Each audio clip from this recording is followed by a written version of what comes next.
Labrīt! Labrīt visi klātesošie, labrīt tiešraides skatītāji. Mēs esam šodien sapulcējušies, lai runātu par kaut ko it kā jau zināmu kādu laiku, bet es teiktu tā, ka esam tādas jaunas profesijas priekšvakarā, kas prasīs savus resursus, savas zināšanas, savas diskusijas, debates, mazliet strīdus. Un šodien mēs kopā ar, kas ir mēs CSR Latvija, kopā ar Latvijas personāla vadīšanas asociāciju, esam sanākuši kopā, lai par šo ilgtspējas jautājumu spriestu. Ilgtspēja ir koncepts, kas ir attīstījies tik tālu, ka mēs runājam šobrīd par amata kategorijām, speciālistiem, mācību varbūt programmām nākotnē. Un tādēļ mēs šodien gribam jums izstāstīt mūsu stāstu. Mēs no sākuma pirmajā daļā runāsim ar ekspertiem. Eksperti dalīsies ar savu redzējumu par to, kas ir noticis līdz šim un kas mūs sagaida iespējams nākotnē un kā mums par ilgtspējas profesijām ir jādomā nākotnē. Un pēc tam mēs dosim vārdu darītājiem, gan uzņēmuma vadītājiem, gan personāla vadītājiem, kas jau ir pieņēmuši darbā šos profesionāļus un kādi varbūt ir šie secinājumi par to, ko un kā vajadzētu jums darīt. Un trešā daļa ir tātad tīklošanās tiem, kas mums ir klātienē. Mēs ar jums pavadīsim vēl kādu laiku, atbildot arī uz jūsu personīgiem jautājumiem un varbūt izaicinājumiem, kas jums ikdienā rodas. Mani sauc Agnes Alksne Bensone, es esmu CSR Latvijas valdes priekšsēdētāja, un mans jautājums ir, kādēļ mēs par ilgtspējas kompetencēm vēlamies runāt tagad. Kā organizācija mēs apvienojam gan uzņēmumu vadītājus, gan ekspertus, gan profesionāļus un akadēmiskos pārstāvjus jau 10 gadus. Un mūsu interese ir šo jautājumu celt ne tikai tādā ļoti praktiskā jautājumā, bet arī vērtību jautājumā. Par to noteikti mums pastāstīs tālāk mūsu eksperti. Kas mēs esam? Tātad šie ir uzņēmumi, kuriem ilgtspēja ir aktuāla, kuriem ilgtspēja ir svarīga, ikdienas rūpes, un kuri vēlās tātad šo jauno jomu veidot atbilstošu, sistemātisku un tādu, kas mums palīdzēs pelnīt vairāk un radīt pievienoto vērtību sabiedrībai. Šie ir mūsu eksperti dažādās jomās, kuri arī ir likuši galvas kopā, lai šodien dalītos ar dažādiem secinājumiem par to, kā ilgtspējas profesijai ir jāattīstās. Mūsu biedrības mērķi ir 3: veicināt izpratni, virzīt tiesību aktos ilgtspējas jautājumus loģiskus un atbildīgus un atbalstīt mūsu biedrus, lai viņi būtu atbilstoši jaunākajam regulējumam, lai viņi ieviestu labākās prakses ilgtspējas jomā un attīstītu savus uzņēmumus. Mums ir daudz un dažādas aktivitātes, tiešām varētu runāt par to vēl kādu stundu, bet par to jūs visu vairāk varat uzzināt arī mūsu mājaslapā csrlatvija.lv. Un šodien mēs īpaši pievēršamies jautājumam, kas mums kļuva aktuāls pirms gadiem 18. gadā, 2018. gadā. Mēs sākām mācīt uzņēmējus par to, kas ir atbildīgs bizness un kas ir ilgtspēja. Un, ja sākumā šī programma mums bija tāda ļoti intuitīva, un mēs diezgan ņēmām starptautisko labo praksi un veidojām šos mācību moduļus, tad mēs jau šobrīd runājam 13. programmā, šogad rudenī būs 14. programma, kā jau par ļoti praktiskām iemaņām, kuras ir jāzina ilgtspējas profesionāļiem, kuras ir jāzina tiem cilvēkiem arī vadības līmenī, kas ar šiem jautājumiem strādā ikdienā. Un līdz šim tātad izglītoti par šiem ilgtspējas jautājumiem ir 133, es teiktu, individuāli cilvēki, vairāk kā 70 uzņēmumi. Tātad padziļinātas mācības ir saņēmuši no mūsu ekspertiem un profesionāļiem. Ko mēs vēl darām biedrībā? Kā mēs līdz šim nonācām? Mēs veidojam dažādas tematiskās grupas, kur nākam kopā un domājam, kas sistēmas uzlabošanai, lai šī nozara attīstītos, būtu svarīgi. Un viena no šīm darba grupām ir izglītības darba grupa, un mēs spriedām, vai mums ir nepieciešams ilgtspējas vadītājiem vai speciālistiem kādas konkrētas prasmes un kompetences, un kas to māca. Tie mūsu šī brīža secinājumi ir tādi, ka mēs esam apkopojuši dažādus profesiju standartus, kuros tātad ir atspoguļot jautājumu par ilgtspēju. Mēs esam analizējuši šos standartus. Nav daudz, nedaudz ir. Mēs esam analizējuši atbildības jomas, tātad dažādos izglītības līmeņos, kurā līmenī tas būtu jāmāca, vai tas būtu jāmāca profesionālās skolās, vai tas būtu jāmāca jau bakalaura programmā, vai maģistra programmā, vai varbūt tā ir tālāk izglītības programma. Tātad šie jautājumi un diskusijas mums ir notikušas iekšēji. Un mēs esam nedaudz arī iezīmējuši šīs kompetences, kas būtu nepieciešams šiem ilgtspējas jomas profesionāļiem.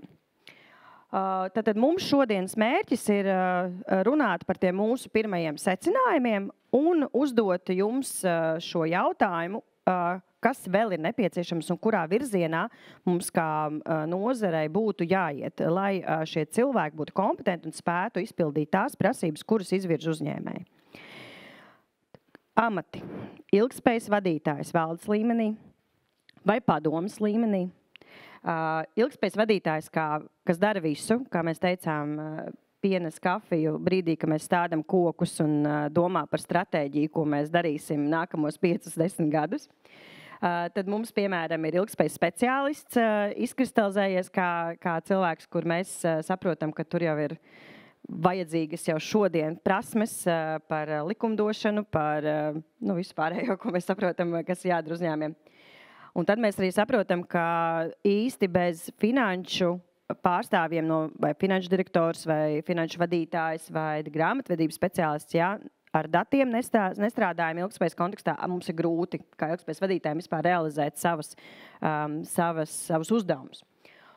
Un tad ir vēl viena jauna profesija, kas teiktu jau pirms 2 gadiem parādījās Eiropā, tas ir ilgtspējas datu analītiķis, bet par to mēs visu vēl sīkāk. Kā veidosim kompetenci, kas mūs mācīs? Vienots profesijas standards, izglītības programmas, kompetenču kartes personāla vadītājiem, tālāk izglītības programmas, augstākā izglītība, mikrokvalifikācija, pat ir paredzēts finansējums šim jautājumam. Pieaugušo izglītību no privātā sektora piedāvājums, starptautiskās programmas, kur man iet mācīties, kā man pilnveidot savas zināšanas. Un tad mēs arī noteikti gribēsim dzirdēt mūsu diskusijas dalībnieku refleksiju par to, kā mēs nonācām līdz lēmumam, par to, kādi mums ir vajadzīgi cilvēki, kas šo darbu dara. Un tad tas pirmais scenārijs ir ārējais pieprasījums. Tātad informācija par uzņēmumu pieprasa ārējie partneri, bankas, piegādātāji. Brīdī es saprotu, ka man ir kāds, kam šis jautājums jādeliģē. Vai es to darīju ar iekšējiem resursiem, bet vienā brīdī tas paliek par daudz, un es saprotu, ka man ir vajadzīga cilvēks, kas to dara. Nākamais līmenis jau ir iekšējo procesu sakārtotības vajadzība, tātad regulējuma prasības, tātad vairāk kā 200 uzņēmumiem Latvijā ir prasības sniegt ilgtspējas ziņošanas, ilgtspējas informāciju vadības ziņojumos, kas prasa ārkārtīgi intensīvu darbu gada laikā. Kalendārā vai finanšus no katra uzņēmuma atšķirīgi. Un tad attiecīgi prasās gan pārskatīt iekšējās datu sistēmas, gan kā mēs komunicējam par šiem jautājumiem, kā mēs paskaidrojam, kāpēc mūsu darbiniekiem ir jāmaina savs darba stils, kāpēc jāatrod laiks darīt to, ko mēs pirms tam domājam, ka tā ir tikai mūsu tāda brīvprātīga izklaide komunikācijas departamentā. Un tātad tas viss kļūst ļoti nopietni. Un tad man es visur esmu uzlikusi arī atsaucis uz šīm memēm. Tad ilgtspējas principu iedzīvināšana uzņēmumā. Milzīgs darbs. Es teiktu, ka šeit vairs viens cilvēks īsti netiek galā. Jo ir šim cilvēkam, kas ar šiem jautājumiem strādā, viņam jābūt tādam horizontālam. Viņam ir jāspēj no cilvēkiem saņemt informāciju, nodot informāciju. Un tā dilēma, kas šeit iedzīvinās vai parādās, ir pēc ziņojuma nāk stratēģija, vai stratēģija ir pamat ziņojumam. Tad kāda ir mūsu uzdevuma šim cilvēkam, lai mēs vispār tiktu uz priekšu ilgtspējas jautājumos? Kur dzīvo ilgtspējas struktūra? Pirms kādiem 5-10 gadiem tas bija tātad personāla vadība, komunikācijas vadība, tur arī principā ilgtspēja dzīvoja. Un es teiktu tā, ka šī ir izdomāta struktūra, šī nav viena uzņēmuma struktūra konkrēti. Un tad, kur šodien un nākotnē plānot dzīvot ilgtspēja, tātad tas ir personāla vadība, finanšu pārvaldība, juridiskā atbildība, komunikācija joprojām paliek, piegādes ķēdes vadība, viss, kas saistīts ar iepirkumiem, strateģiskais redzējums, protams, kvalitātes vadība un reaģēt uz klientu pieprasījumiem, tad attīstības vadītāji, kuriem jāpārdod kaut kas zaļāks, ekoloģiskāks vai sociāli atbildīgāks, tad arī uz šiem uzņēmumiem, šīm struktūriem tas attiecās. Amati, kas transformējas, noteikti par to sīkāk arī kolēģi Krīsta Kriķa pastāstīs, un arī Eva Selga no Latvijas personāla vadīšanas asociācijas, bet tā kopsavalkot, mēs runājam par 4 profesijām, kuras mēģina pārmainīt uzņēmumi. Un tad katram ir tas savs ceļš, kā viņi līdz tam nonāk. Personāla vadītājs, mārketings, komunikācijas speciālists, kvalitātes vadītājs vai vidas un enerģētikas speciālists. Tad vēl ir mēģinājumi arī darba drošības cilvēkus pārlikt par ilgtspējas cilvēkiem. Tā kā, ir dažādi varianti. Un tas mūsu mērķis, vai tas, ko mēs redzam, šobrīd tās varētu būt apmēram kādas 4-5 profesijas, kuras varētu izveidoties, vai amatu kategorijas, tā būtu laikam precīzāk, un par tām tad sīkāk arī pastāstīs Krista, par kuru es jau pieminēju vairākas reizes šodien. Es gribētu aicināt Kristu Griķi, kas ir korporatīvās kultūras un ētikas eksperts ISA Latvija, un arī veido biznesa ilgtspējas mācību spēles, metodes, un ir, kā es saku, arī atbildīgi biznesa vēršanas programmā ar Kristu mēs kopā esam tā kā uzbūvējušas to struktūru, kā padziļināti runāt par ilgtspēju. Tā kā lūdzu, Krista, vārds tev, un izstāsti mums savas pārdomas un pētījumu. Labrīt! Labrīt visiem! Paldies, Agnese! Ziniet, es nācu uz šejienu un vienmēr ir tā doma galvā pirms kaut kādas runas par to, kā sākt, ko teikt tajā sākumā. Un es eju te cauri parkam gar Mākslas akadēmiju un garām man iet mamma ar meitenīti mazu, un tai meitenītei varētu būt kādi 6-7 gadi apmēram tādā vecumā. Un es mēģināšu ar to visu žestu to meitenīti atdarināt. Viņa saka, mamma, bet kā tu nesaproti, visa pasaule tagad cīnās par to, par dabas aizsardzību. Daba, tā ir vērtība. Un viņa ar tādu aizrautību tai mammai to stāsta par to, ka daba ir vērtība. Par vērtībām mēs šodien arī runāsim daudz, un paldies šai jaukajai meitenītei, kur pateica man priekšā, kā iesākt. Tad, kad mēs domājam un runājam par ilgtspēju, tad vienmēr ir tās liels jautājums, kas tas vispār ir un kā tas varētu izskatīties uzņēmumā.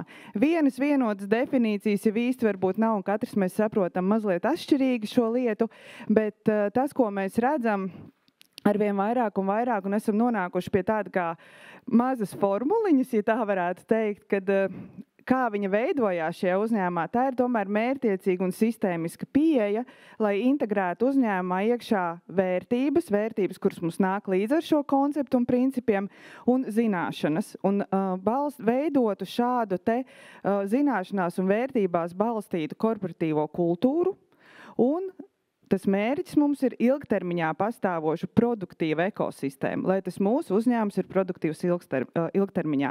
Un tad tā ir tā formula, līdz kurai mēs tādā filozofiskā plāksnē esam nonākuši, kā tas varētu būt uzņēmumā. Un kā tad to izdarīt un kādas zināšanas, prasmes un kompetences mums ir vajadzīgas? Šobrīd mēs visi esam tādā ilgtspējas sākuma posmā, pirmajos soļos. Un tas, par ko mēs domājam, kas tas ir, kas mums ir jāzina. Mēs šeit esam izveidojuši tādos 5 iedalījumos par zināšanu un izpratņu kopumu uzņēmumā, kas būtu vajadzīgs. Un jūs redzat, ir arī akcentēta tas, ka tā ir sistēmiski integrēšanas pieeja. Agnes jau mums iepriekš pieminēja to, un parādīja arī to, kā tas izveidojās visā struktūrā, līdz ar ko arī šīm zināšanām būtu jābūt viscaur uzņēmumā, un ne tikai vertikāli, bet arī horizontāli. Jūs redzat, ka šeit ir tie 5 tādi kā 5 ailes. Viena ir veltīta principiem un vērtībām, viena ekonomikas aspektiem. Ekonomikas aspekti mums nāk no ilgtspējas koncepta kā tāda, tāpat arī vides aspekti un sociālie aspekti. Un savukārt pārvaldības aspekti mums tiek prasīti daudzos un dažādos ziņojumos, un arī bez pārvaldības jau mēs ieviest neko nevaram. Esmu atzīmējusi šeit ar 2 zaļiem punktiņiem sociālos aspektus un principus un vērtības. Kādēļ es viņus esmu izcēlusi? Izcēlu tādēļ, ja par vidi mēs runājam ļoti daudz, šī ir šobrīd ļoti aktuāla tēma, tad tas, ko var redzēt par sociālajiem aspektiem, mēs mazliet piemirstam. Tādēļ būtiski ir tas, lai šis zināšanu integrēšana uzņēmumā būtu līdzsvarā, lai mēs pievērstu uzmanību visiem šiem te aspektiem, kuri mums ir vajadzīgi. Un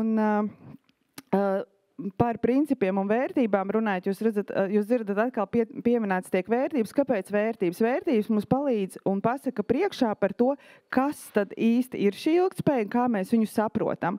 Un savukārt jūs redzat, tas, kas ir būtiski arī zināt un saprast, ir dažādi regulējumi, tiesību aktu noteikumu un ziņošana. Ko tas mums palīdz? Bieži vien mēs uztveram ziņojumu rakstīšanu kaut ko nenormāli apgrūtinošu. Bet patiesībā, ja mēs paskatāmies no otras puses, tas ziņojums mums iedod tādu bišķiņu tā kā špikerīti, tā kā rāmīti, ieraudzīt to, kas tad mums īstenībā, pie kā tad mums ir jāpieturās. Un tas mums palīdz arī sekot līdzi. Katrā jomā šie ziņojumi var būt atšķirīgi. Populārākais, par ko mēs runājam, ir ESG standarts, bet vairāk par standartiem tad šodien mēs nepievērsīsim tik daudz uzmanību, bet tos var noteikti arī atrast gan internetā, gan arī uzzināt pie mums mūsu mācību programmā. Par spējām, prasmēm un kompetencēm. Jūs redzat, šeit ir 10. 10 spējas, prasmes un kompetences, kuras būtu būtiskas ilgtspējas kontekstā. Vai viņas jau ir vai nav jūsu uzņēmumos, to jūs vislabāk zinat paši, bet šeit arī es esmu izcēlusi vairākas. Pirmā ir vērtība orientācija. Vērtība orientācija lēmumu pieņemšanos, tad, kad mēs integrējam iekšā jaunos principus. Ļoti, ļoti būtiska prasme ir sistēmiska domāšana. Sistēmiska domāšana tādēļ, ka mums šie principi ir jāintegrē iekšā visā mūsu uzņēmumā, un mums ir jāredz, kā veicot izmaiņas vienā kādā punktā, tas ietekmēs kādu citu darbību. Līdz ar ko arī sistēmiskā domāšana ir tāds viens no būtiskākajiem aspektiem.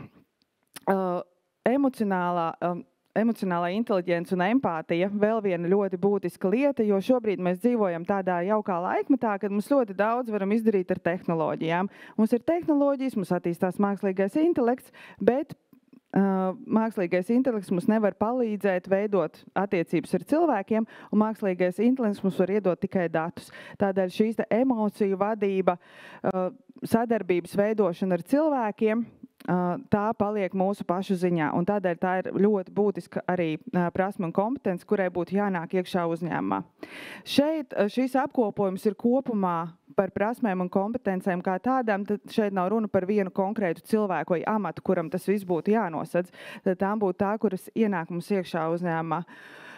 Vēl viena būtiska, kas ir akcentēta, ir arī pārmaiņu vadība. Un pārmaiņu vadība, jo ceļš uz ilgtspēju ir pārmaiņas uzņēmumā, bet tomēr pārmaiņas šajā gadījumā mēs uztveram kā ilgtermiņa pārmaiņas. Un tātad tam būtu jābūt spējai vai cilvēkam, kurš vada pārmaiņas, vispār iespējot sākotnēji. Tas ir tas pats pirmais, iespējot pārmaiņas, atvērt uzņēmumu pārmaiņām. Ir uzņēmumi, kuri jau šīs lietas dara, un iespējams arī kādā no jūsu uzņēmumos jūs jau daudzas lietas darat atbilstoši šiem principiem, tikai nezināt, ka jūs to darat, vai neesat piefiksējuši, ka jūs jau to darat. Un tādā gadījumā šis pārmaiņu ceļš noteikti būs daudz vieglāks. Un mazāk būs kādas ieviešanas problēmas. Ja mēs paskatāmies par to pašu jau sīkāk jau par pašiem cilvēkiem, kuri strādā ilgtspējas jomā, kas būtu viņu prasmes un kompetences. Jo, protams, iepriekš redzēto lielo attēlu nav iespējams vienām cilvēkam spēt prast un apgūt un dot, tad te būtu tas pats pamatiņš. Ko mēs darījām? Ja mēs skatāmies no dažādiem darba sludinājumiem, tur parādīsies nozliegt savādāk šīs te prasmi un zināšana prasīs, to mums Eva vēlāk pastāstīs, bet tas, ko mēs izdarījām šeit, te ir apkopos tas, kas izriet no paša koncepta pēc loģikas un pēc tiem darba pienākumiem, kuri šobrīd tiek cilvēkiem uzticēti. Un tad pats pirmais, bez kā noteikti nevar, arī vienalga, vai šie amati tiek transformēti un mēs cilvēkus sūtam uz kādām papildus apmācībām, vai mēs piesaistam jaunus speciālistus šajā jomā, bet tas, kam būtu noteikti pamatā jābūt, tam būtu jābūt zināšanām un izpratnē gan par ilgspējīgas attīstības mērķiem, gan par ilgspējas un CSR vispār pamatprincipiem kā tādiem.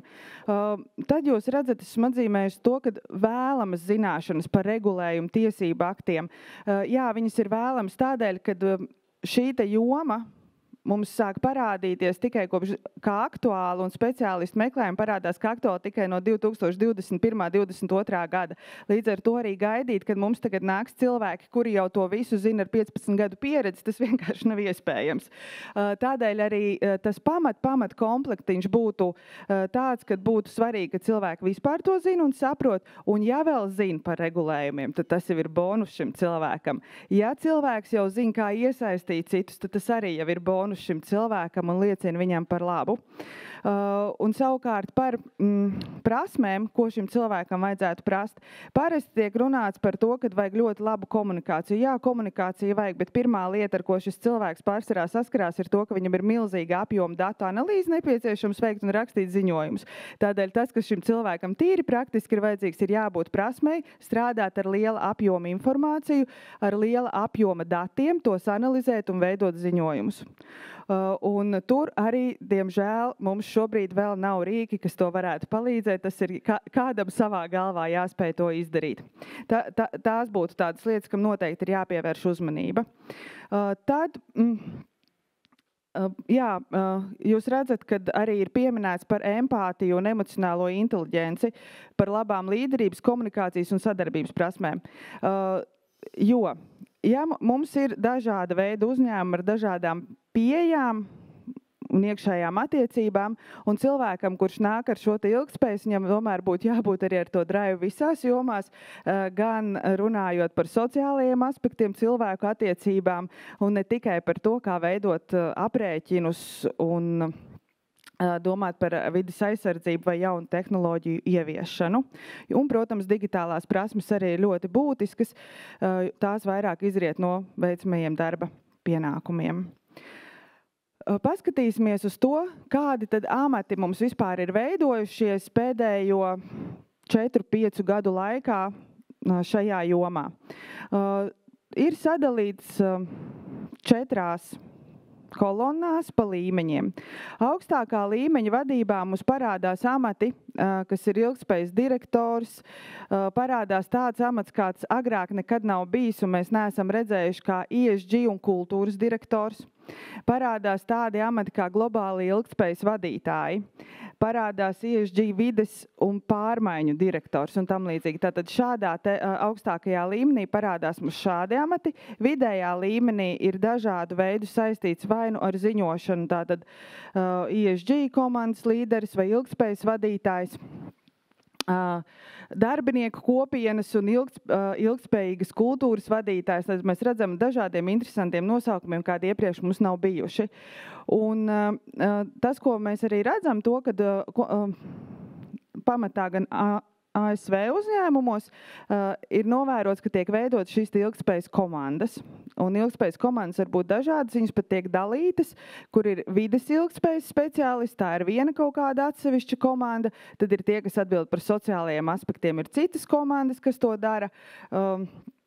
Tad ir par atbilstības un juridiskajiem aspektiem vēl kādas komandas, kas to dara, un tad kopā veidojās tādas lielas horizontālas ilgspējas komandas uzņēmumos.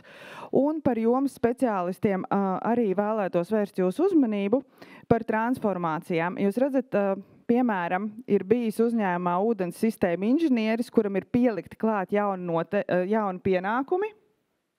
Ūdens sistēma un ilgspējas inženieris. Ko šis cilvēks dara? Viņš dara to pašu, ko ir darījis pirms tam, bet viņam ir pielikts klāt administratīvais pienākums monitorēt un vākt datus, kas ir vajadzīgi dažādu veidu ziņojumiem. To pašu mēs redzam arī, piemēram, CSR speciālists būvniecībā, ko viņš dara, šķiet būvniecība un CSR speciālists. Šis cilvēks ir tiešā mērā atbildīgs par to, lai ievērotu dažādus sociālā veida aspektus un pāraudzītu uzņēmumā šo te jomu.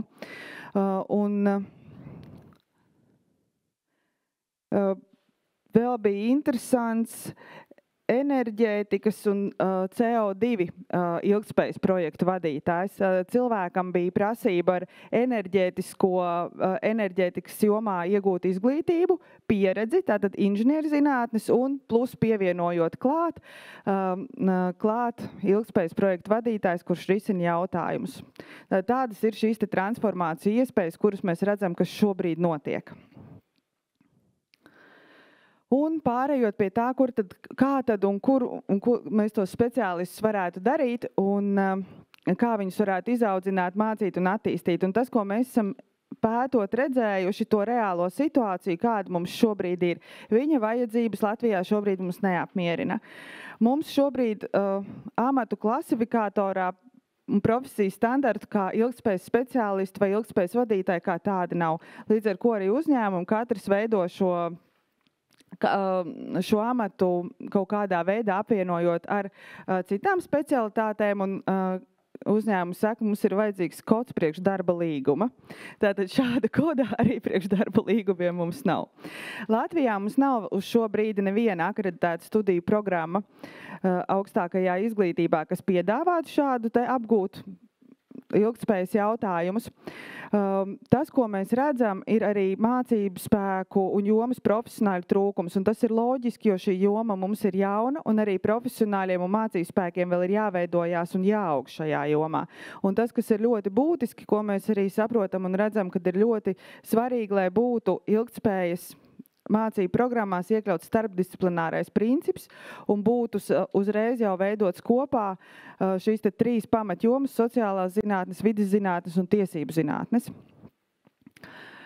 To, ko mēs pētījām arī mūsu izglītības darba grupā un secinājām, kad mēs pētījām menedžmenta programmas, kuras ir pieejamas Latvijā un kas mums notiek šajā brīdī ar studiju kursiem un mācībām, kas būtu saistīts ar CSR un ilgtspēju. Un tas, ko mēs atklājām, kad ir atsevišķas programmas piedāvā to, kā brīvās izvēles kursus, kur attiecīgi studenti var arī neizvēlēties un šīs zināšanas neiegūst, vai arī kaut kādā veidā atsevišķās tēmās tiek integrēti iekšā biznesa vadības studiju kursu blokā.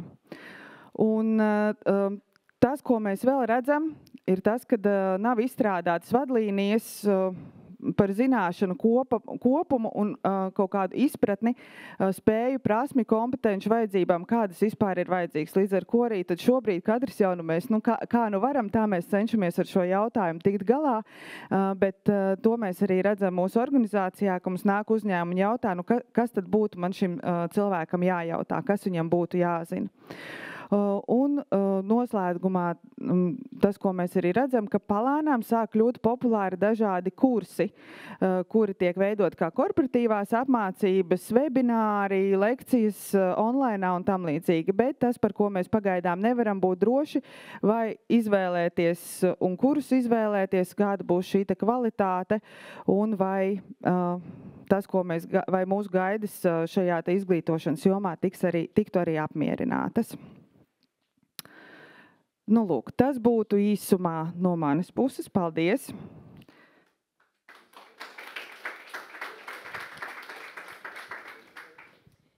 Paldies, Krista. Man jau ir daudz jautājumu, bet Kristai varēsim uzdot jautājumus arī klātesošie pēc oficiālās diskusijas. Bet tagad es došu vārdu Evai Salgai, un mēs par to, ko tad prasa mūsu reāli uzņēmumi, vai ne? Jā, labdien visiem. Man prieks, ka ir tik liela interese, jo šis jautājums tiešām sen ir tādā dienas kārtībā, bet ne līdz galam izrunāts. un mans uzdevums šodien ir pastāstīt jums par tādu varbūt īsu apskatu, es nesaukšu to par pētījumu, par to, ko tad mūsu darba tirgus meklē no ilgtspējas speciālistiem, jo neapšaubām, ka personāla vadītāji ir tie, kuri visnotaļ domā par šo ilgtspēju. Mēs gribam, lai mums darbinieki pie mums strādā lojāli, tātad ilgi, labi, kvalitatīvi, efektīvi un tā tālāk un tā joprojām. Ja? Un šajā sakarā es pastāstīšu par 2 avotiem, ko mēs visi zinām, tas ir CV Online un LinkedIn, ja? Ko mēs varam arī uzskatīt par tādiem diezgan lietotiem, zināmiem un tādiem nopietniem avotiem, ja? Ko tad mēs ilgtspējas jomā meklējam? Kuri uzņēmumi meklē, kādas nozares, ja? Un ko tad mēs katrs savā uzņēmumā domājam, ko mums vajag. Ja? Lūk, kādas vakances mēs redzam, kas ir tie amatnosaukumi, kur tad jau Krista un Agnes pieminēja, ja? Vai tā ir caur komunikāciju, vai tas ir caur personāla vadību. Ja? Tātad, kur tad mēs vairāk cenšamies šo jomu ietvert un vairāk par to parunāt, ja? Un vai mēs meklējam speciālistus vai vadītājus, kur mēs varam apgūt un kā mēs varam par šo jomu vairāk uzzināt, ja? Un, protams, arī par atalgojumu, ja? Jo atalgojums mums šobrīd ir arī sludinājumos kā obligāta prasība. Līdz ar to mēs arī varam redzēt, cik tad mēs par to esam gatavi maksāt. Jā, nu lūk, CV Online, ja? Šeit ir gadi, kas ir meklēts un kas ir tie uzņēmumi, kuri par šo jomu domā. Ja? Tātad mēs redzam jau pazīstams uzņēmums Balta un Price Waterhouse un arī citus uzņēmumus, ja? Pārsvarā jau tie tomēr ir starptautiski uzņēmumi, kuri domā par to, kā piesaistīt šos speciālistus. Ja? Tātad speciālists, vadītājs, biznesa konsultācija nodaļā, kā jūs redziet šeit, ja? Praktikants, nu viss dažādākās jomas ir aptvērtas, kur tad mēs šo ilgtspēju varam izmantot, kur mēs par to varam runāt, pētīt un apkopot šos datus. Ja? Tātad redzam gadi, tie ir pavisam neseni gadi, 2022, 2024. Ja? Tātad daži gadi atpakaļ, ja mēs par šo esam sākuši skatīties. Ja? Ja mēs runājam par LinkedIn, tad šeit ir arī uzņēmumi, ja, kuri ir izsludinājuši konkursus, ja, un meklē arī ilgtspējas vadītājus, analītiķus, speciālistus. Arī, kā mēs redzam, tie pārsvarā tomēr ir lielie uzņēmumi, arī valsts kapitāla sabiedrības, ja, un šeit jau parādās arī Latvijas uzņēmumi, ja mēs vairs nerunājam tikai par starptautiskajiem uzņēmumiem, ja. Un šeit arī ir gan ilgtspējas vadītājs, gan ilgtspējas speciālists, ja, tā kā šos mēs varam uzskatīt par tādiem pēdējo gadu aktivitātēm. Ja. Jā, nu tātad, ja mēs arī secinām, kas tad ir šie uzņēmumi, kā jau es pieminēju, valsts un pašvaldību lielās kapitāla sabiedrības, starptautiskie, lielie privātie, ja, un tie mazie vidēji uzņēmumi, kuriem ir svarīgi šie eksporta tirgi. Jā, amati, speciālisti vai vadītāji. Ja kur nu kā, ja, ilgtspējas vadītājs plus kompetence, ja, ilgtspējas speciālists, datu analītikas speciālists. Tiešām šo datu analītiku mēs diezgan daudzos sludinājumos arī pieminam, jo, kā jau kolēģis minēja, tas ir ļoti būtiski un svarīgi. Ja. Un par atalgojumu, kā jūs redzat šeit, ko mēs piedāvājam vadītājiem, ja, tie no 2500 līdz 4500 eiro bruto, ja, un arī mēs praktikantus piesaistam. Nu, tur šis atalgojums jau ir mazāks. Ja. Tā kā es domāju, ka tas ir konkurētspējīgs atalgojums, ir sevišķi, ja mēs runājam par vadītāju un speciālistu un datu analītiķi. Ja. Tā kā es domāju, uzņēmums šobrīd arī pie tā nopietni arī domā. Ja? Jā, un ja mēs runājam par šo kompetenci, protams, ka Kristi jau daudz runāja par kompetenci, kādām kompetencēm būtu jābūt šiem speciālistiem. Ja? Nu, tad šeit mēs redzam arī no sludinājumiem, jā, kāda izglītība tiek prasīta, jā, kādām zināšanām un pieredzēm ir jābūt, jā. Runājot par vadītāju, tas ir bakalaura grāds, 5 gadu pieredze, un par to mēs mazliet vēlāk es tūlīt pieskaršu šim jautājumam, jā. Nu, un speciālistam arī augstākā akadēmiskā kvalitātes vadībā, tātad, nu, redziet, šīs pielīdzinātās jomas. Es atceros vēl 2000. Gadu sākumā, kad Latvijas personāla vadīšanas asociācijā mēs veidojām maģistra programmu personāla vadībā, mēs arī iekļāvām to, ka pielīdzinātās izglītības, tad, kad šī izglītība vēl nebija, ja, tad psihologi, juristi, svešvalodu speciālisti, nu, visdažādākās izglītības, ko mēs pielīdzinājām, kur tad mēs varētu šos speciālistus dabūt. Ja? Un šeit līdzīgi, ja, mēs skatāmies, kas tad ir tās jomas, kas ir tuvu tam. Ja? Jā, nu un kas vēl, kas jau mums bieži vien sludinājumos parādās un Latvijas darba tirgū, ka mēs pārspīlējam tās prasības, ko mēs gribam un ko mēs varam dabūt. Ja? Ja mēs prasam, piemēram, jaunu cilvēku, 20 gadus jaunu cilvēku ar 5 gadu pieredzi un vairākam svešvalodām un tā tālāk un tā joprojām, ja, nu, skatīsimies realitātē. Tas nav reāli, ja. Un šajā jomā mēs šobrīd kāpjam uz tiem pašiem grābekļiem. Un mēs prasam, ja, ka 5 gadu pieredze, kaut gan mēs par to runājam tikai no 2020. 21. gada. Mums nav to speciālistu, kuriem ir šie 5 gadu pieredze. Ja? Mēs viņus vienkārši šeit Latvijā tādus nevaram dabūt. Ja? Prasot šādu kritēriju, mēs jau ieejam tādā pretrunā. Ja? Arī par izglītību runājot. Ja? Agnes un Kriste arī minēja, ka Latvijā šādu izglītību mēs iegūt šobrīd nevaram. Jā, mēs varam pielīdzināt, skatīties, kur ir atsevišķi kursi, ja? Un ja mēs prasam no kandidātiem, ka viņam ir iegūt šī izglītība, ilgtspējas jomā, Latvijā to nevar iegūt, ja? Šeit ir arī minēts Eiropā augstskolas, kur to var iegūt, ja? Nu, tātad mums ir jāpiesaista cilvēki, kuri šo izglītību ir ieguvuši ārpus Latvijas, ja? Šeit arī izglītības jomā mums būtu diezgan daudz jāstrādā, un visnotaļ es domāju, ka mums augstskolas ir gatavas par šo domāt, strādāt un ieviest šādas programmas, jo tas noteikti būs aktuāli. Ja? Un pavisam nobeigumā runājot par vērtībām. Mēs ļoti daudz runājam par uzņēmumu vērtībām, un pie tā arī personāla vadītāji daudz strādā, kā ieviest vērtības uzņēmumā un kā tās aiznest līdz darbiniekiem, lai viņš šajās vērtībās dzīvotu. Ja? Bet mums ir jārunā ne tikai par tādām uzņēmumu kā struktūras vērtībām, bet mums ir jārunā uzņēmumu kā funkcionālas struktūras vērtībām. Ja? Un tā ir ilgtspēja. Tās ir ilgtspējas vērtības, ko mums noteikti vajadzētu ieviest, un kas šobrīd arī pasaulē ir kā tāds jaunums, teiksim tā, par ko sāk runāt, ka darba devējiem ir jārespektē, jāiedziļinās, jārunā par darbinieku individuālām vērtībām. Un tām ir jābūt sabalansētām saskaņā ar uzņēmumu vērtībām. Jo, ja mēs dzīvojam ar vienām vērtībām kā cilvēks, kā personība, un uzņēmumam tās ir pavisam citas, tur jau rodas tāda pretruna, ar ko ir grūti ilgi sadzīvot. Ja?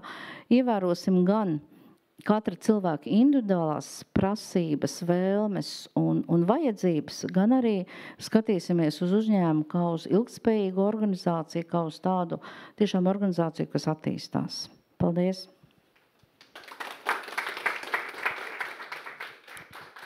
Paldies, Eva. Jā, tieši tā. Ieņemam vietas.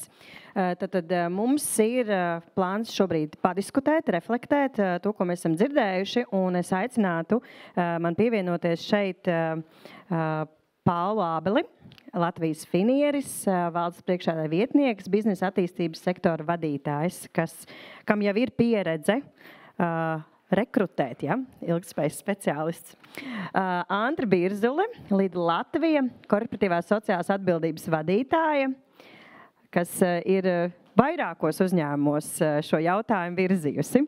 Edīte Kalniņa, valsts nekustamā īpašuma personāla vadības daļas vadītāja, kas arī ir rekrutējusi, es teiktu, viena no tādām lielākajām, man liekas, cilvēku šarādēm, kas pārgāja no dažādiem uzņēmumiem. Inete Juškeviča, Vizma Enterprise personāla direktore. Lūdzu. Tā, laikam man... Jā, tā, kā tas mums tā sanāca? Un Gatis Rudzītis. Man liekas, ka Eva un Krista nepiedalās diskusijā, bet jūs varat piedalīties, jūs paliekat. Mums ir nedaudz apjukums, jā, lūdzu. Bet Eva, Kristis jums noteikti jums uzdos jautājumus, tā kā mēs vienteikti pie jums atgriezīsimies.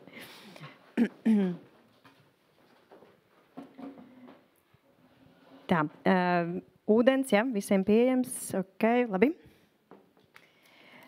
Tad man pirmais jautājums jau uzreiz no tā, ko mēs tikko dzirdējām. Katram no jums ir iespēja izteikties. Es varētu Gati palūgt paņemt mikrofonu un padot vienu uz šo pusi un pats paturēt vienu rokās. Jā, un tad pirmais jautājums ir jūsu varbūt tāda pirmā refleksija par to visu, ko mēs šajā pirmajā mūsu diskusijas daļā pateicām. Pārdomas, secinājumi, rekomendācijas, viens vārds jautājums. Kā jūs reflektētu? Edīte, jā, paldies. Ļoti vērtīgs ievads un ieskats. Un šobrīd ir skaidrs, ka ilgtspējas vadītāji, eksperti, datu analītiķi ir pieprasīti un labi algoti amati. Tā vajadzība Latvijas tirgu ir. Tas, kas mani satrauc, ko es redzu arī no jūsu datiem, kas saskan ar manu pieredzi, ir tas, ka šobrīd sevi par ilgtspējas ekspertu var nosaukt jebkurš. Un tas, ko jūs minējāt, ka gan augstskolās, gan arī dažādi mācību uzņēmumi vai piegādātāji tirgu šobrīd piedāvā produktus, mācības, kur mēs neesam pārliecināti par šo speciālistu un ekspertu kvalitāti un kas ir tas, ko tie cilvēki, kas maksā, arī nebūtu nemazas naudas par šiem kursiem, webināriem, ko viņi īstenībā tur iegūst. Mans tāds redzējums, es jau ar tevi, Agnes, padalījos neformāli, bet šo visu dzirdot, es varētu teikt, ka līdzīgi kā uzņēmumu vadītājs, labu uzņēmumu vadītāju neizaudzē neviena universitāte un nenosaka laba vadītāja augstās prasmes, viņa iegūtā izglītība. Arī no Jēlas universitātes var iznākt diezgan čābīgs vadītājs. Uzņēmuma vadītājs, kuram ir jāredz ļoti daudz kas. Un līdzīgi ir, manuprāt, pēc manas diezgan ilgu gadu pieredzes ar ilgtspējas. Mēs šeit runājam vadītājiem, un šeit es jau Agnesē oponēju. Es ar visu savu pieredzi un vairākām izglītībām oponētu nosaukumam ilgtspējas vadītājs, es teiktu korporatīvās atbildības vadītājs, jo arī šajos daudzos aprakstos mēs izslēdzām ļoti lielu uzņēmuma ilgtspējas būtību. Mēs runājam par populāro trīsvienību ESG, vide, sociālais un pārvaldība. Mēs izslēdzam finanses, kas ir būtiska sadaļa uzņēmumā, lai to visu varētu veikt un nodrošināt. Un tāpēc arī šis ilgtspējas korporatīvās atbildības CR, Corporate Responsibility, cilvēks, tas ir multitaskings, tas ir daudz kas vairāk, kā kāda izglītības programma varētu iemācīt, un tur jau nāk talkā jūsu talanti un prasmes atrast, kas šim uzņēmumam būs tas atbilstošākais cilvēks un kas ir tās precīzākās vajadzības. Jo vienā uzņēmumā jaudīgs būs paša augstākā līmeņa vadītājs ar dziļu izpratni tiešām par uzņēmuma ilgtspēju, un viņam ir vajadzīgi vairāki speciālisti, kas nosedz atsevišķus jautājumus, un būs uzņēmumi, kuros augstākā līmeņa vadītājs saprot, viņš tajā nespēja iedziļināties, varbūt pat viņi tas neinteresē, viņa starptautiskais tīkls to nosaka, to vajag, viņam vajag vidējo līmeni jaudīgu. Un tad jautājums, un tad ir jājautā šim cilvēkam, kas viņam ir vajadzīgs, lai viņš varētu šos mazos mamutiņus atnest. Es vēl ilgi varētu par šo runāt. Jā, paldies, Anitra. Es neatkārtošos par to, ka es esmu piekritējis tam, ka augstskolā šo te vadītāju ir, nevar sagaidīt, ka izaudzinās, bet man tādas pāris refleksijas arī.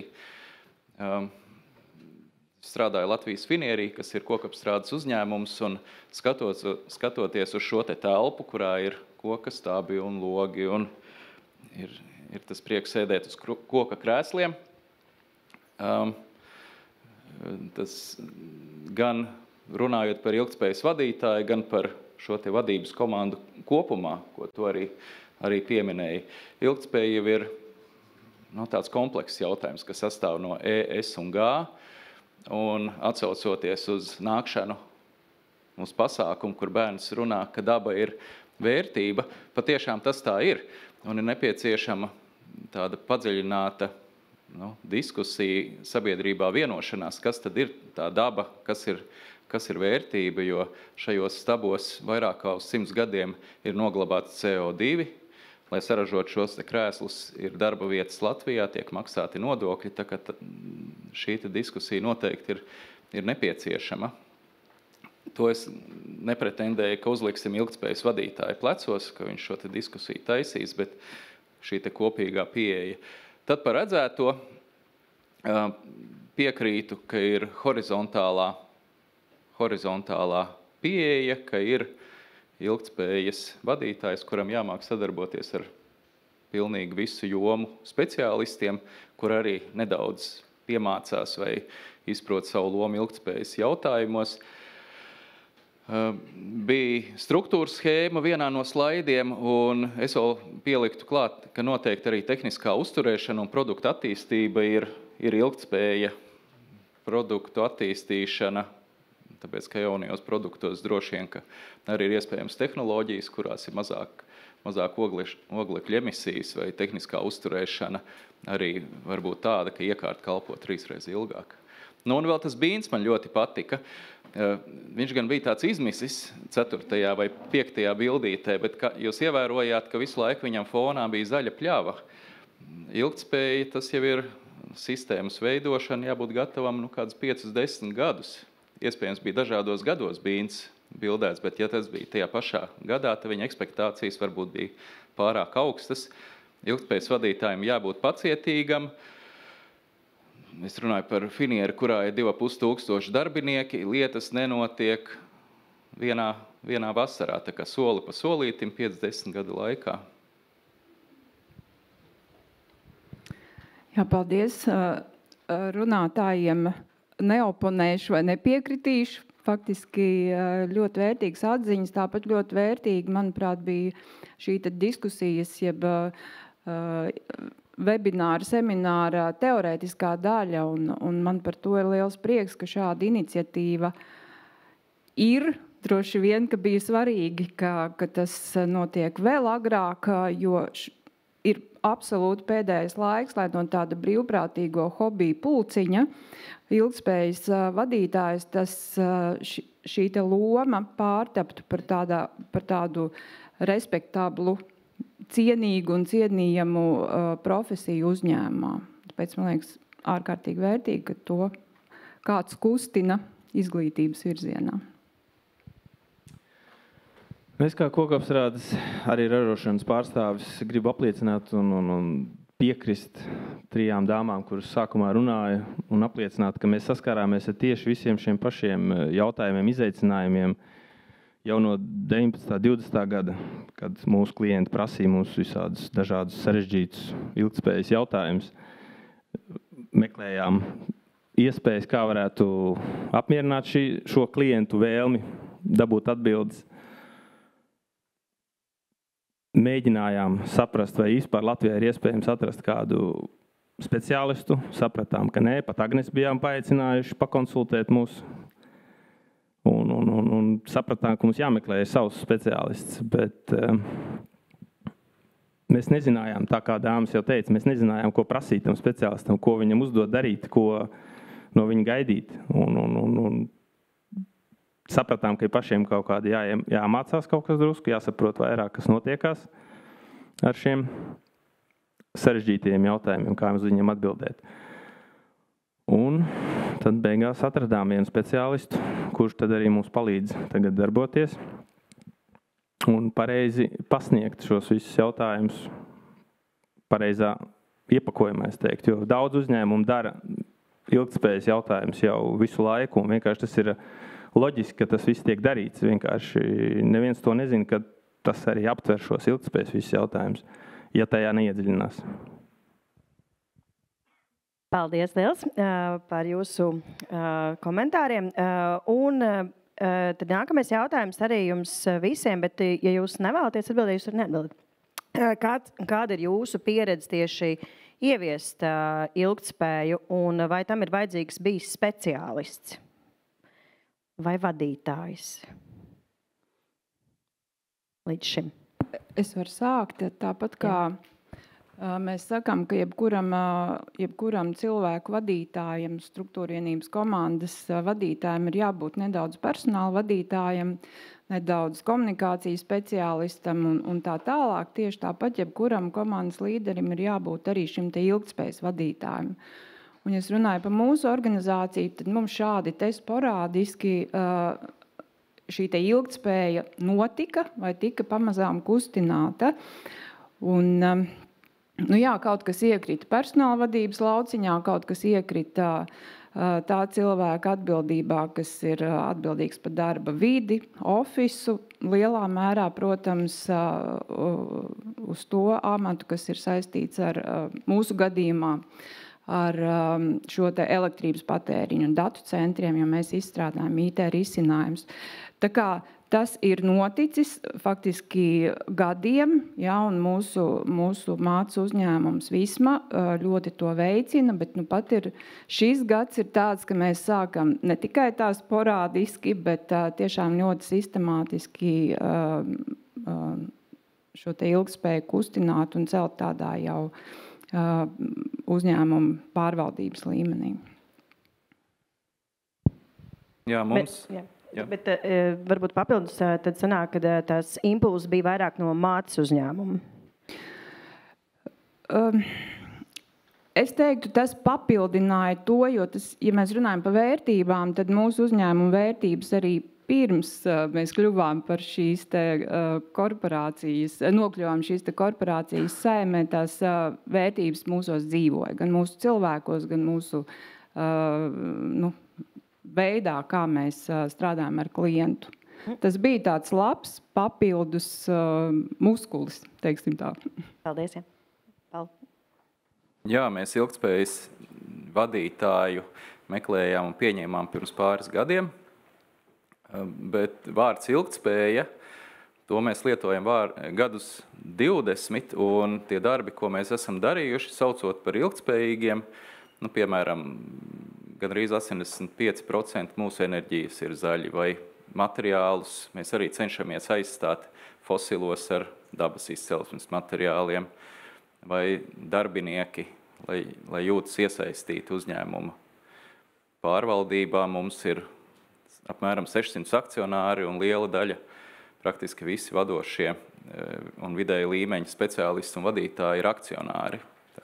Šie te visi darbi ir darīti, nevis tāpēc, ka ir kaut kāds ārējais spiediens, bet tāpēc, ka tā ir labi darīt.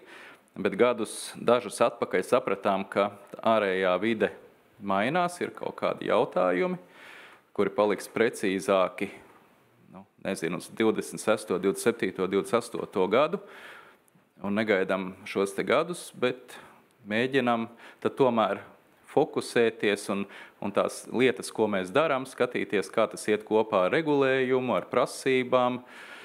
Tas, ko ārējie avoti arī prasa, nepietiek, ka mēs būvējam koka māju, to ir jāieliek arī pareizajos mērķos atskaitēs un tā tālāk. Un pirms koka māju būvējam, mums jau jāmāk pateikt, kāds pasaulē no tā būs labums. Tā kā ar ilgtspējas vadītāja atrašanu un pieņemšanu mēs, es pat neteiktu, ka mēs mainām savus darbus, bet mēs labāk apzināmies, kuri no šiem te mūsu darbiem ir patiešām būtiski, kur ir arī uzņēmumam būtiski, kādi varētu būt mūsu mērķi un kāda ir šī te horizontālā loma katrai rūpnīcai, katram vadītājam, katram darbiniekam šo te mērķu definēšanā un sasniegšanā. Tas te mums vēl liels ceļš ir ejams.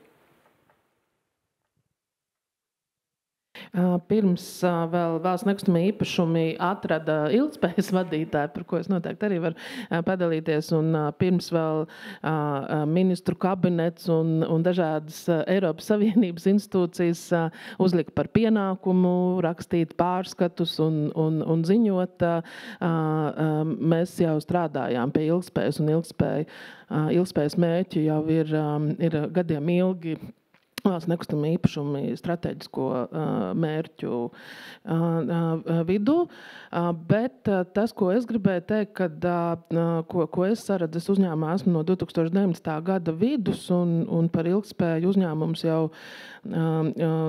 strādāju ar to jautājumu un domāju pirms manas atnākšanas, bet tas, ko es noteikti saredzu, ka arī šīs tēmas iedzīvināšana uzņēmumā bija saistīta ar dažiem aizrautīgiem vadītājiem, valdē un arī padomas līmenī, kuriem pa to dega acis, kuri lielākoties nāca jau ar starptautisku uzņēmumu, dažādu vai banku vai ražošanas uzņēmumu pieredzi, un jā, tas tiešām bija tā aizrautība un deksme, un pēc tam jau tā kā tāda sniega bumba aizvēlās tālāk arī citās struktūra vienībās un līdzīgi noteikti, kā Vizma pieredzēja, arī tā kompetence ilgtspējas jautājumos, viņa ir dažādos departamentos, gan vides pārvaldībā, gan personāla vadībā, gan arī komunikācijā. Jā, bet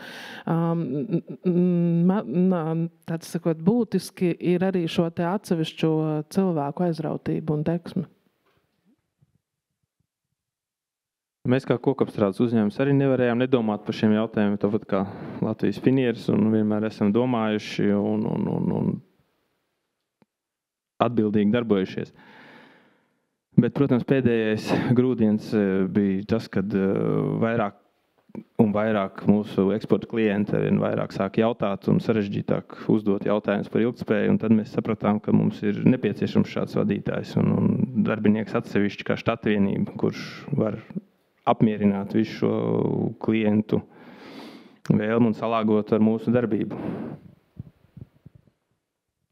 Es varbūt papildinātu, es savu ilgtspējas vai korporatīvās sociālās atbildības ceļu sāku jau pirms vairāk kā 10 gadiem vienā no lielākajiem valsts uzņēmumiem Latvijas Dzelzceļā, kad parādījās pirmās vajadzības no likumdošanas puses, vadība saprata, ka ir vajadzīgs kāds, kas visu to lielo bildi savēl kopā, jo tieši tā kaut kas jau tiek darīts, un it sevišķi uzņēmumos, kuros ir ļoti daudz darbinieku, jo nevelti ir šīs korporatīvās sociālā atbildība un sociālajos jautājumos Latvijā.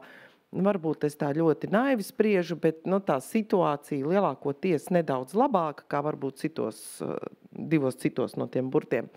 Respektīvi, uzņēmumā bija vajadzīgs cilvēks, kas to visu ar tādu helikoptera skatu savāc, saliek, kur mēs daram to, kā mēs to varam ielikt jau kādās tabulās vai ziņojumos, kur mēs daram nepietiekami, kur mums vajadzētu papildu spēkus vai fokusēties.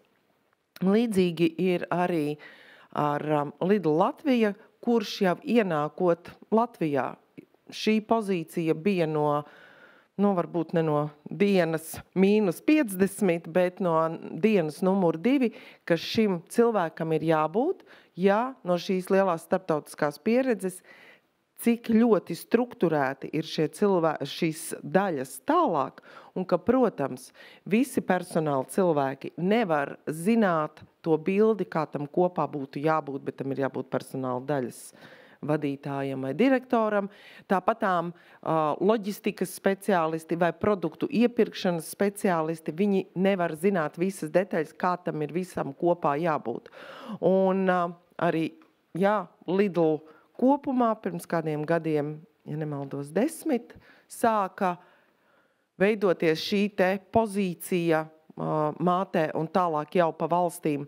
Bet šis lielais uzdevums ir, kā es arī šeit sadzirdu, ka šis ilgtspējas vai vadītājs vai speciālists ir tas, kurš kā tāds, es arī sevi uzņēmumās iepazīstu, es saku uzņēmuma 8 kājas.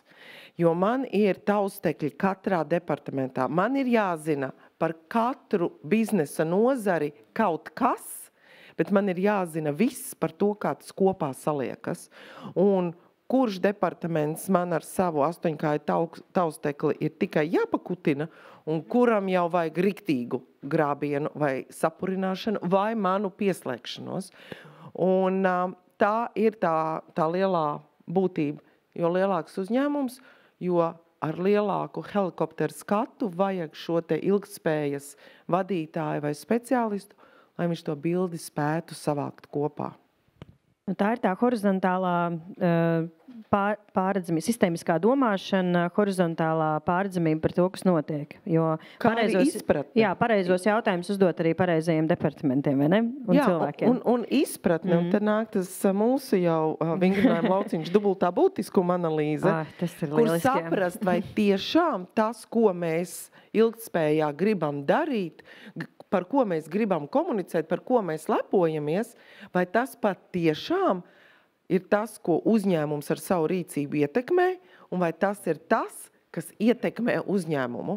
Un ja nesakrīt šie te punkti, tad tā, piedodiet, ir tikai runāšana. Vai tāda skaista darīšana, iespējams izklaides pēc.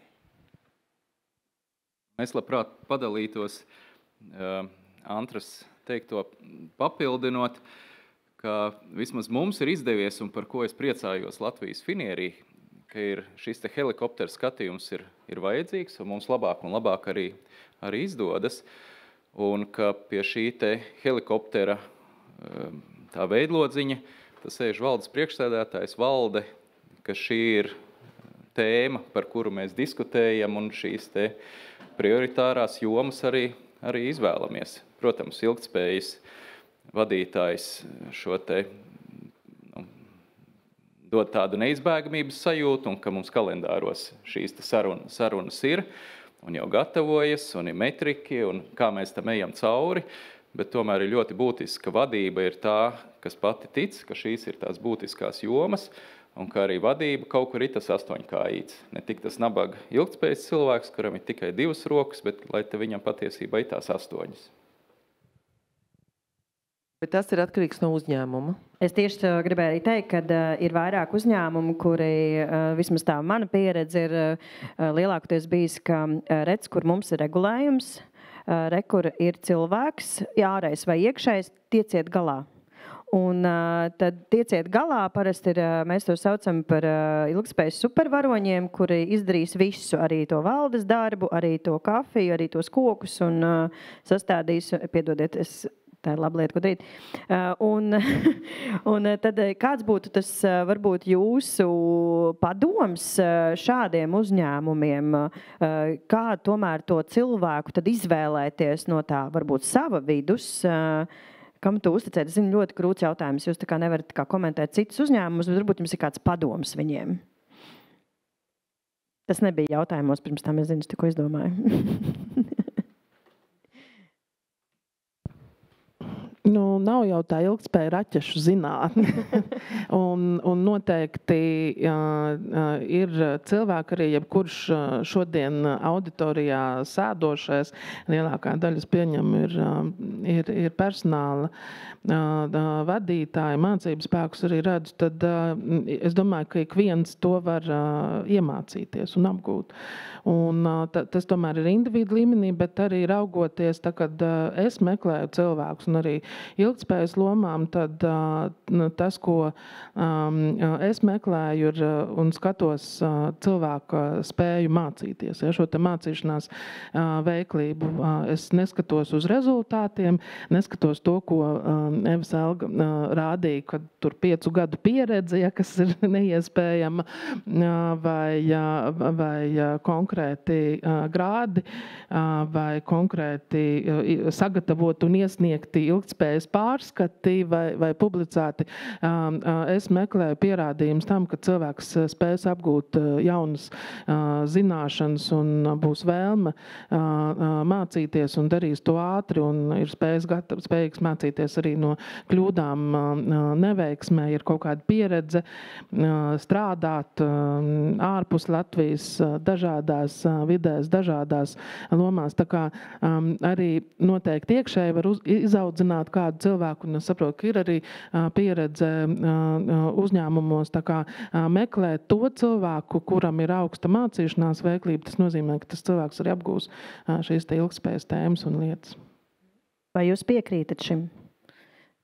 Es varu tikai piebilst, personāla vadītāji noteikti zina tādu teicienu kā mirdzošas acis. Tad tās mirdzošās acis, vai arī Edīte, man liekas, iepriekš minēja par to, ir tā vēlme un deksme, tas ir ļoti labs motivators, lai tajā attīstītos.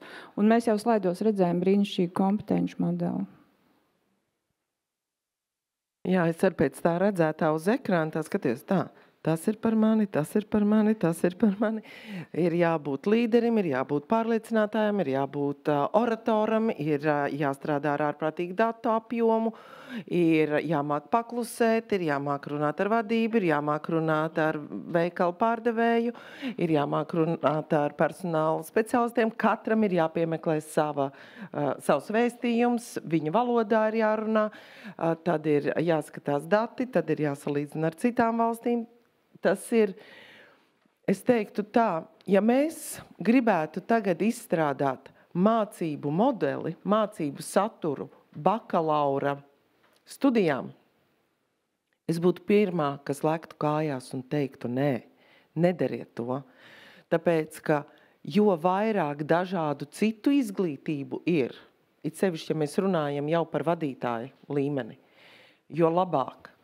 Jo, ja mēs runājam par datu analītiķi vai par kādas specifiskas jomas, būvniecība vai tieši personāla jomā, kas ir dažādība un iekļaušana vai gender pay gap, tādas algu plājas, tādi specifiskāki, tad varbūt tas ir tas, bet ja jums kādreiz prasa padomu, kur meklēt kādu cilvēku, meklējiet tādu, kurš mācās, ir gatavs mācīties, strādā ar daudz informācijas, strādā ar daudz lietām vienlaicīgi. Mēs ļoti labi nonācām pie mana tāda vēl viena lielā bloka jautājuma. Kā jūs attīstat šo cilvēku kompetences iekšēji uzņēmumam? Tas ir viens. Un kam būtu jāmāca šī ilgtspējas vadītāja? Es saprotu, bakalaurs nedara, jā? Varbūt citās domās. Maģistrs vēl mazāk. Tad 2 jautājumi. Viens, kā jūs iekšēji nodrošināt, ka šie cilvēki, tad viņiem ir kur mācīties, ja? Un būt tās mirdzošās acis, tā kā paliek zinošākas arī, ne tikai mirdz. Un tad ir otrs, jā, kam būtu tā kā pamatus jāieliek par šīm zināšanām?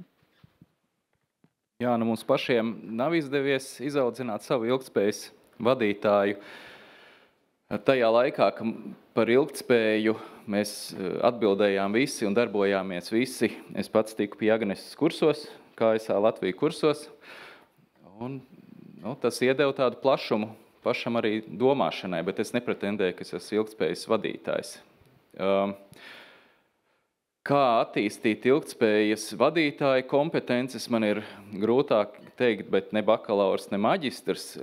Tas, pie kā noteikti ilgtspējas vadītājs strādā, ir atkal ar šīm dažādām rūpnīcām, departamentiem un mazāk varbūt ar kaut kādām teorētiskām programmām. Bet, ja mums rūpnīcā, piemēram, būtiskās tēmas ir elektrība, biomasa vai gāze, ko dedzinām, ir līmes, kas ir ar kaut kādām ķīmiskām formulām un rada emisijas vai atkritumi, kas varbūt ir iespējams vairāk šķirot.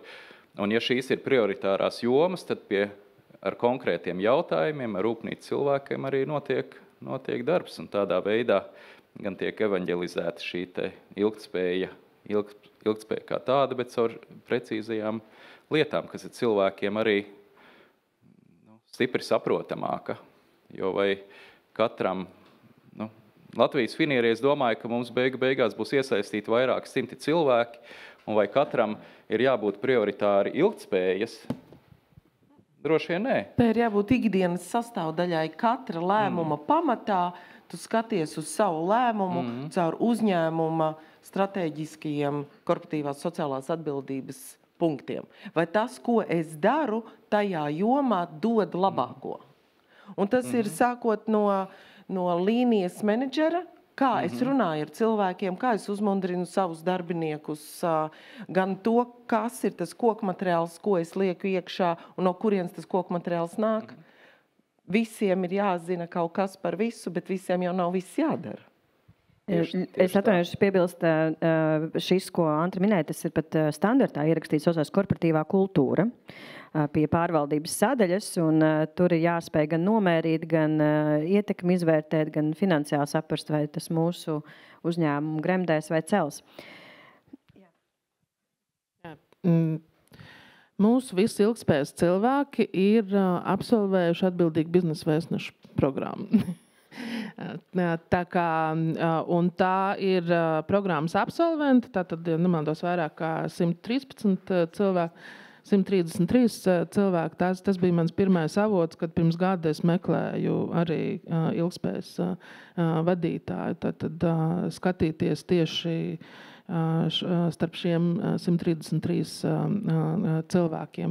Un pēc tam otrs bija skatīties visus uzņēmumus, kuriem ir dimanta un platīna ilgtspējas indeks, un LinkedInā sameklēt cilvēkus, kas ir strādājuši pie šo ilgtspējas indeksu pārskatu un pierādījumu iesniegšanas. Bet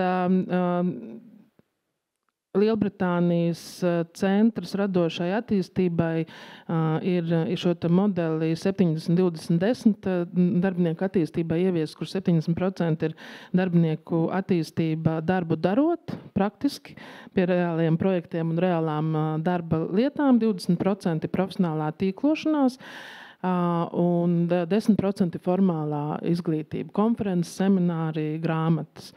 Grāmatas mūsu darbiniekiem iepērkam vajadzīgās mācības, ļoti sekmējam to, ka viņi ir klātesoši jebkādos ar ilgtspēju, sociālo atbildību saistītos pasākumos, aktivitātēs, konferencēs, izmanto dažādas bezmaksas iespējas, tepat Latvijā, Baltijā, Skandināvijā, bet tā patiesa attīstība, tīklo, tātad tīklo ar kolēģiem, dodas pieredzes apmaiņās, bet tā reāla attīstība jau notiek darbu, darot konkrētos jaunos projektos uzņēmuma iekšienē.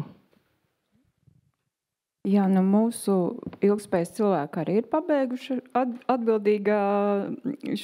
šos atbildīgi biznesa vēstnešus, bet vēl, kas mums ir ļoti palīdzoši, šis te mūsu korporatīvais muskulis, tātad mūsu mātes organizācijā ir šī te ilgtspējas valde.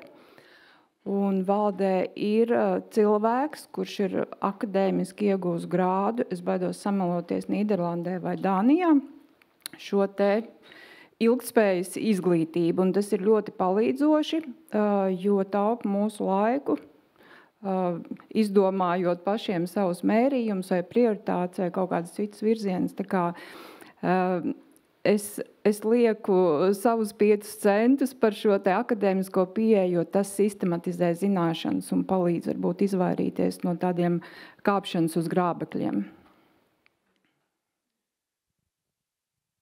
Mūsu uzņēmums arī nav unikāls. Mēs arī esam beiguši kursus pie Agneses. Bet tas bija tā kā pamats, lai saprastu, kas notiekās, kādā virzienā jādomā un lai saprastu elementāros jautājumus ilgtspējas jomā. Bet galvenā jau apmācība notiekās cilvēkiem, komunicējot savstarpēji iekšienē ražošanā ar kolēģiem un iepazīstot visu procesu un tādējādi attīstoties.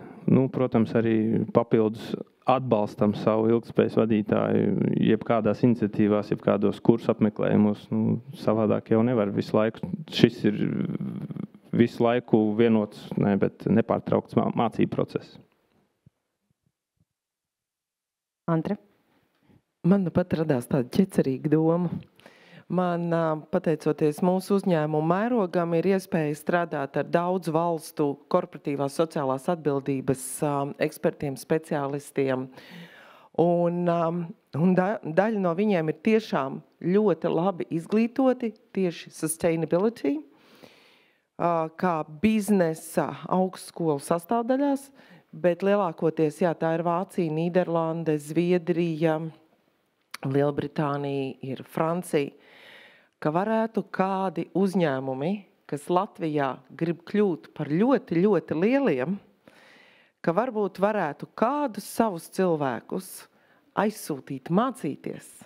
Tu, dārgais, mācies 4-5 gadus, atbrauc, strādās ar mums, bet šādi visaugstākajā līmenī to tad tālāk vest uz priekšu. Tā būtu tāda vērtību lieta, bet tā būtu mana tāda liela cerība, ka ja kāds uzņēmums varētu aizsūtīt kādi, un ja mums Latvijā veidotos jau šādi 4-5 akadēmiski izglītotie, tad tālāk jau varbūt viņi varētu vēl uz tām universitātēm palīdzēt vairāk.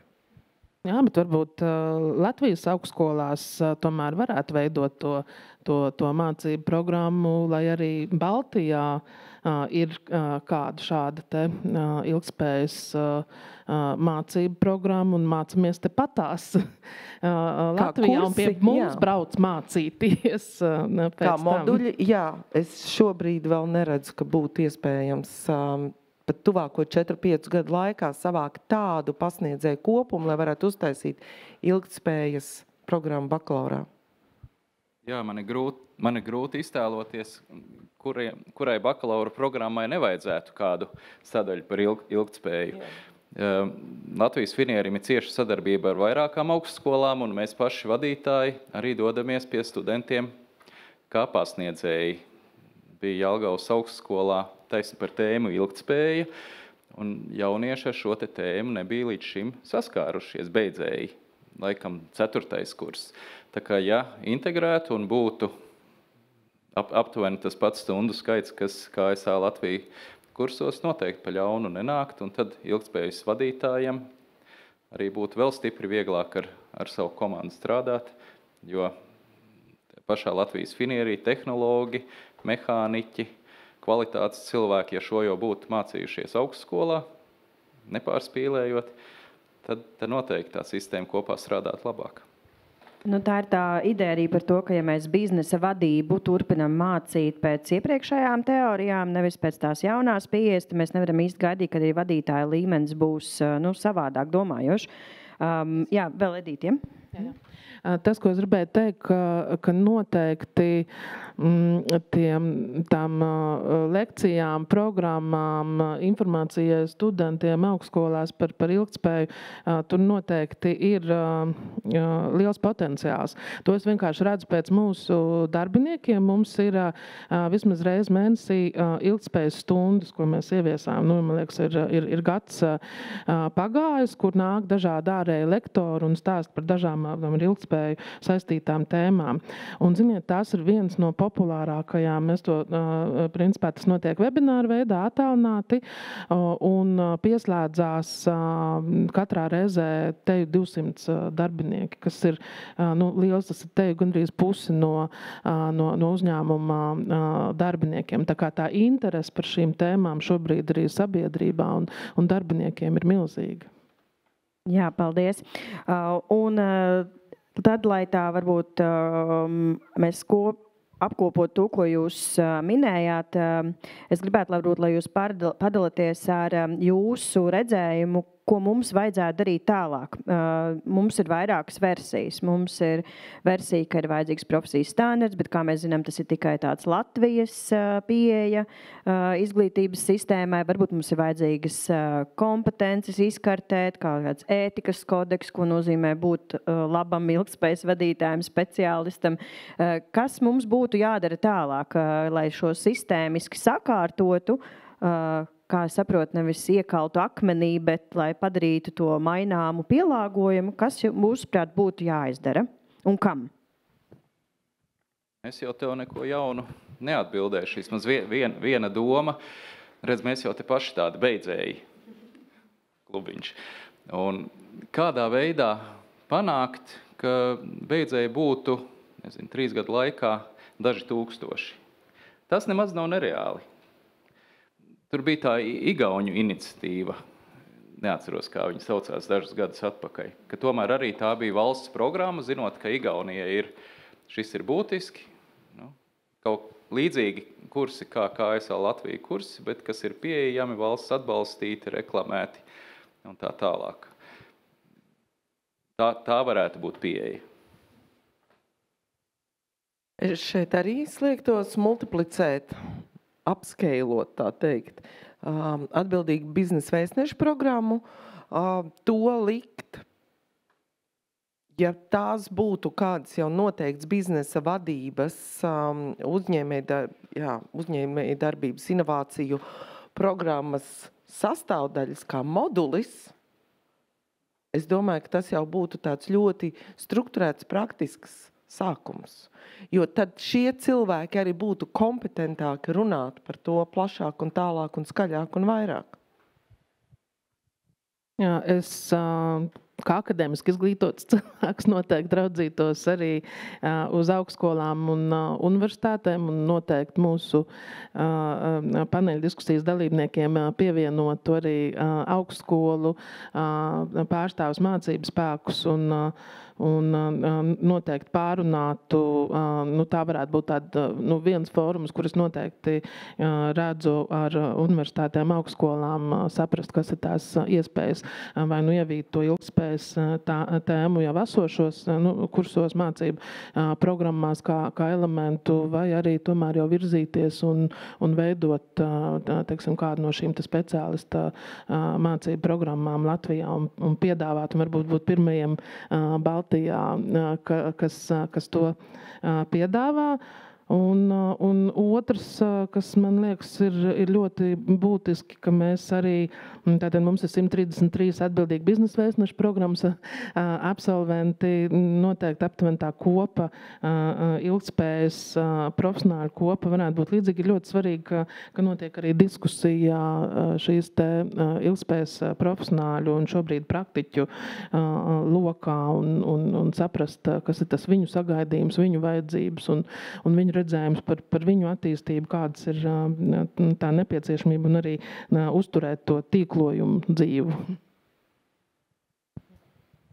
Es vēl pie visu varu tikai piebilst, ka sabiedrības izglītošana kopumā, jo tas arī piemērs no mūsu organizācijas, ka mēs daudz ko darām, daudz paši cilvēki darbojās šajā ilgtspējas jomā, vairāk par šķirošanu, par resursu taupīgu izmantošanu. Un tad, kad mēs paaicinājām Agnesi pie mums uz gandrīz 3 stundu webināru, cilvēki kaut kā savādāk to ieraudzīja to kontekstu, to helikopteru skatu, kas arī tik minēts, kā tad tas viss liekās kopā un kas vēl bez tā, vai mēs šķirojam vai izslēdzam gaismu vai braucam ar divriteni, kas vēl ir tās lietas un kā tas viss ir saistīts. Tagad es domāju, tas noteikti var palīdzēt mums ātrāk virzīties uz priekšu šajā ilgtspējas virzienā.